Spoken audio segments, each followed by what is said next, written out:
There's a Norwegian lorry driver who was taking some penguins to the aquarium, and his truck breaks down. So he's waiting by the side of the road, and a Swedish truck driver comes by, and so the Norwegian stops him and says, "Yeah, thanks for that. Can everybody hear me now?" What? Good. Okay, let me know if I go down, and I'll go up again. So the Norwegian truck driver with a penguin whose truck broke down asked this guy for help. The Swedish truck driver says, "Sure, how can I help you?" He says, "Well, could you take maybe these penguins to the aquarium?" He says, "Sure, sure." And so the next day, the Norwegian arrives in Oslo, and sure enough, that first day, the first traffic light, he sees the Swedish guy right at the traffic light with a whole set of penguins, behind him. It's like, "You were supposed to take these to the aquarium. What are you doing?" He's like, "Oh, that was yesterday. Today, I'm taking them to the movies." So the reason I tell that story is because people often ask me, what are you? Are you a scientist? Are you an entrepreneur, an inventor? Well, I'm sort of like those penguins. I do a different thing each day, and I sort of encourage you all to do that. To the point about the guy who rose rapidly because he really enjoyed what he was doing. It's hard to enjoy the same thing for your whole life. So give yourself the freedom to vary. So I thought I'd start very briefly with a little history of me, just because I think it's useful to know a little bit about the background of who's speaking. Partly because I find that the greatest value I get from these meetings is the people I meet, and so maybe if I tell you enough about the kinds of things I'm interested in, maybe a few of you will approach me later to do something together. So I was born and raised in Argentina, and this is probably the only Argentinian you've ever known of before, Diego Maradona. Speak up. Great. Two of us here. Then I got interested in computer programming and algorithms through these International Olympiads of Informatics that took me all over the world to Greece and Russia. So it's a great thing if you have kids, encourage them to participate in that. Then I went to a school that's very competitive to the one over here, and I don't know if any of you recognize this place here, but that's a police car on top of the dome at MIT.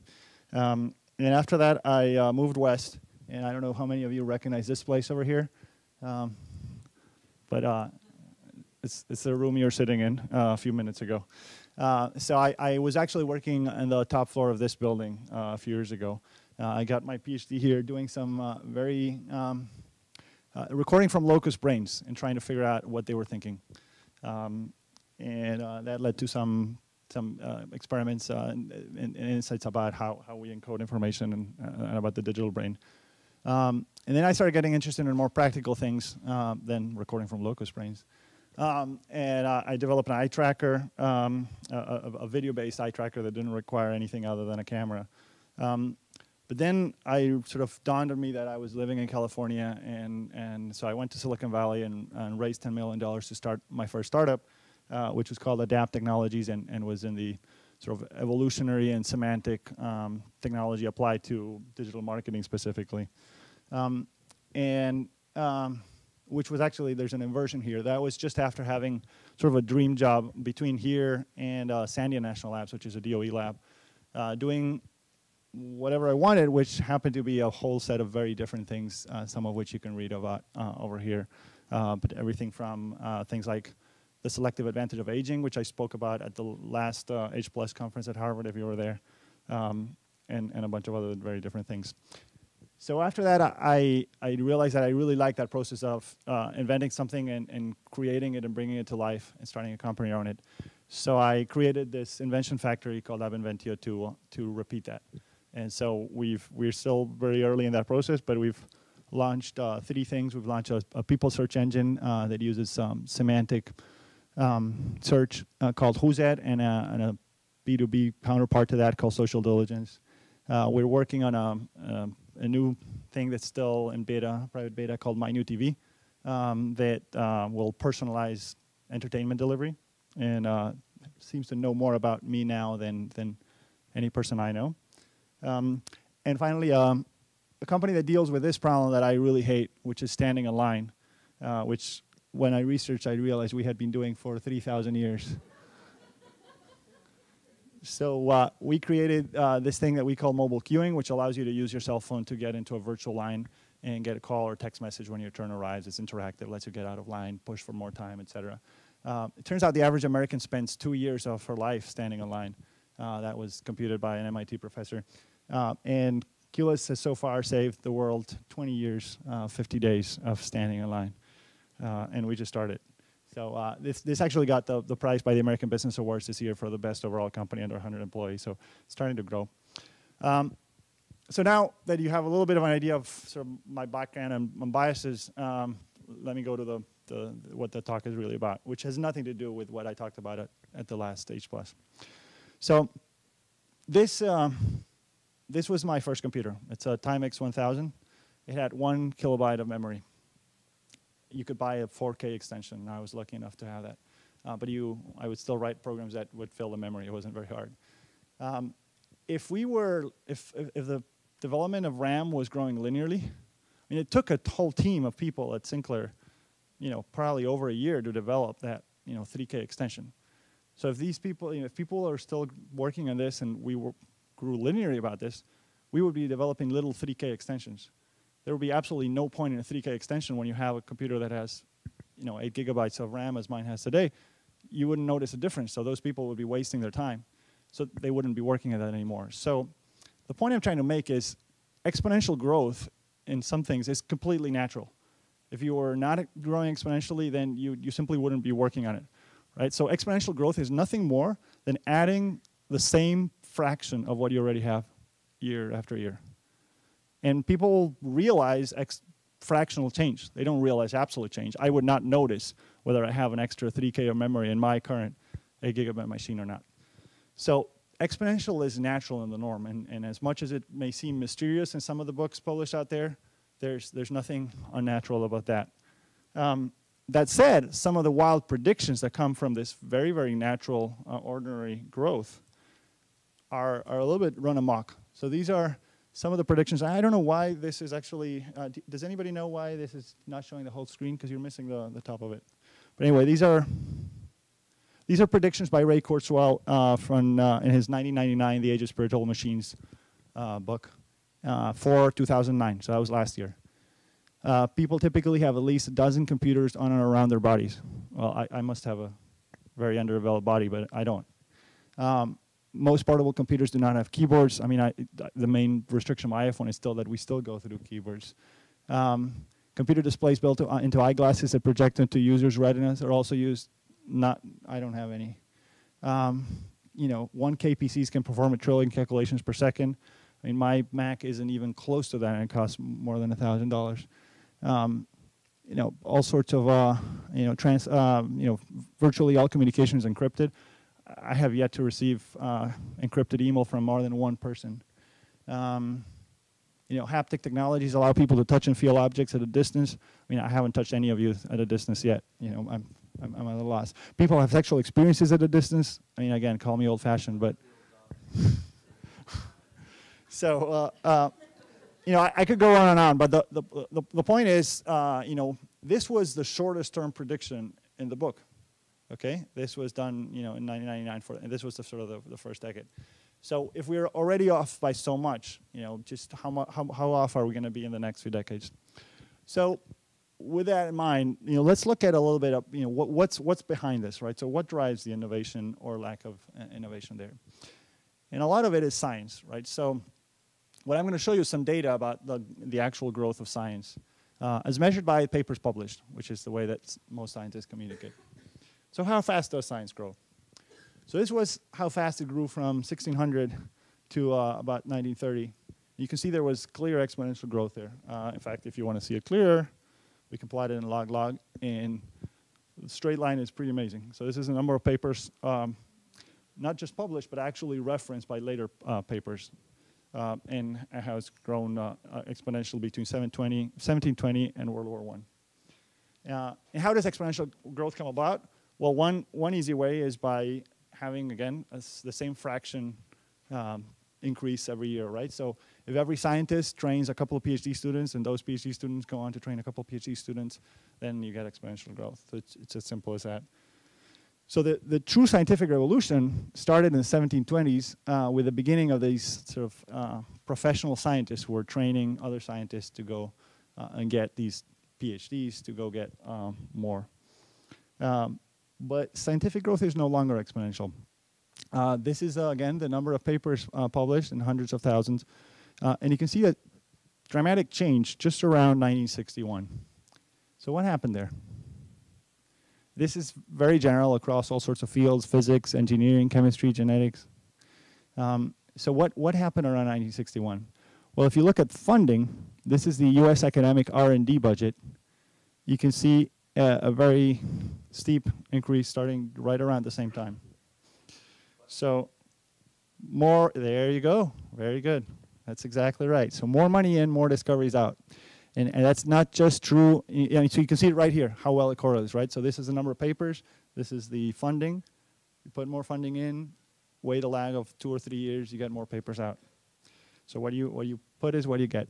And the same funding trend happened in other countries as well. So these are all different countries, and you can see the same thing. So why did the US government ramp up research money in 1958? The answer is Sputnik. Okay, on October 4th, 1957, the Soviet Union successfully launched Sputnik 1, which was the world's first artificial satellite. Okay, and that traveled the world. I mean, people were, Spages this year, Russia wins the race. Americans don't like to be beaten. And so people were looking up, listening for the sound of it, because there was a sound that it would make every time it come by, and actually trying to use that sound to predict where it was what led to the discovery or invention of the GPS. We heard a talk right here at Caltech very recently for the 100th anniversary of EE.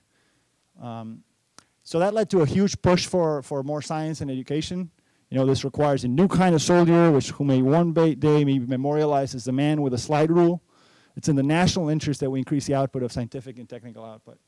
And so that led to the creation of NASA, which actually funds the biggest part of Caltech, which is the Jet Propulsion Laboratory down the street. The creation of ARPA, which led to DARPA, which led to the internet, among many other things. GPS, as I mentioned, and the slogan, all you need is a pulse and a degree. So what's happened more recently? This is the number of doctorates awarded by US colleges and universities per year. And you can see that it's rapid growth after 1957, and then a plateauing starting around the 70s with a little bit further increase, but essentially flat growth there.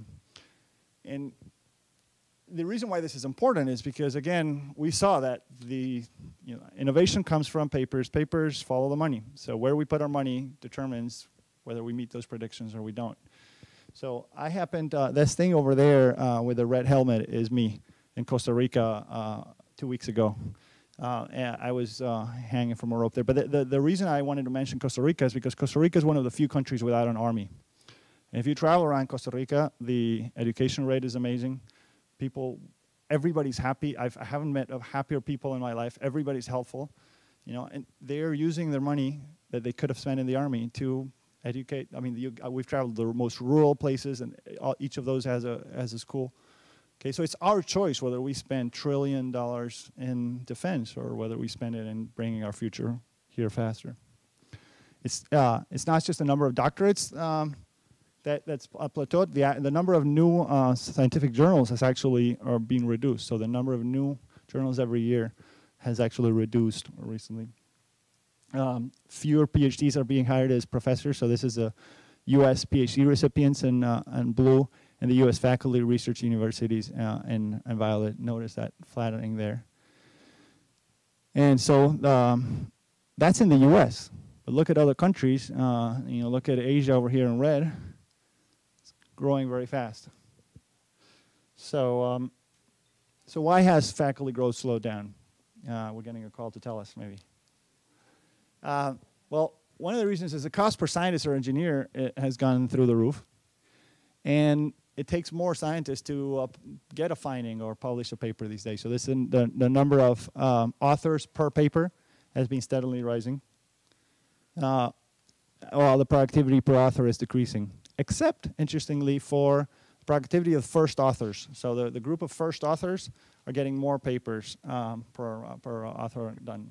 I guess we can do more collaborations with more teams and get more stuff done in that case. So to look a little bit more at this issue, we started looking with Kevin Boyack at Sandia at the memory of science. So this really tells you what if you look at the collective citations of a body of science in any given year, you can see what body of science the collective community cares about that year. So that's a very good sort of approximation for what the people care about. So you can see how far back does it go. Because on the one hand, if scientific publication was advancing exponentially, and you'd expect more and more of the papers to be very recent, and so memory to become shorter and shorter. On the other hand, digital technologies might extend the reach at which we can easily find older papers into longer into the past. And so we looked at that, and so there's a bunch of complexes and normalizations you have to do that to account for the fact that the number of average citations per paper change over time, and their growth itself, or the number of papers there, changes how many papers you'd expect to be cited of each year. But once you account for all of those, what you find is that the memory of science is pretty much constant. I mean, with some trends that have happened, overall, we remember about a decade, and think that's the mean age of the things we cite. It's about a decade old. Now, there's some huge problems with the scientific publication system. I know some of you here are working on ways to improve that, right? So one is that subscription-based journals mean that papers are not universally accessible, which is completely unacceptable since they're paid by the public. Pre-publication peer review delays the dissemination of scientific results for a long time. Peer review by a limited number of 2 or 3 scientists, which are usually competitors of the person writing it, makes for very noisy and error-prone evaluations. Competition for scarce journal page resources coupled by refereeing by authors' competitors creates a conflict of interest and biased reviews. And in an age where really there's really no reason to limit what gets out there because publication online is free, or pretty much free. And the pre-publication quality evaluation is static. It doesn't incorporate changes in the importance of a scientific result over time. So I argue that scientific publishing should have a future where all papers are posted on repositories that are freely available, as some fields already do, where paper quality is assessed dynamically and democratically using a paper lifetime index, which I'll talk about briefly, and other citation-based metrics, so that people care less about which journal you publish in and more about who actually reads your paper and uses it and cites it. Where search tools replace a rather arbitrary classification of papers into journals. Why even bother about deciding whether this paper should be of interest to biologists or chemists or computer scientists? Let them decide. And no need for pre-publication peer review.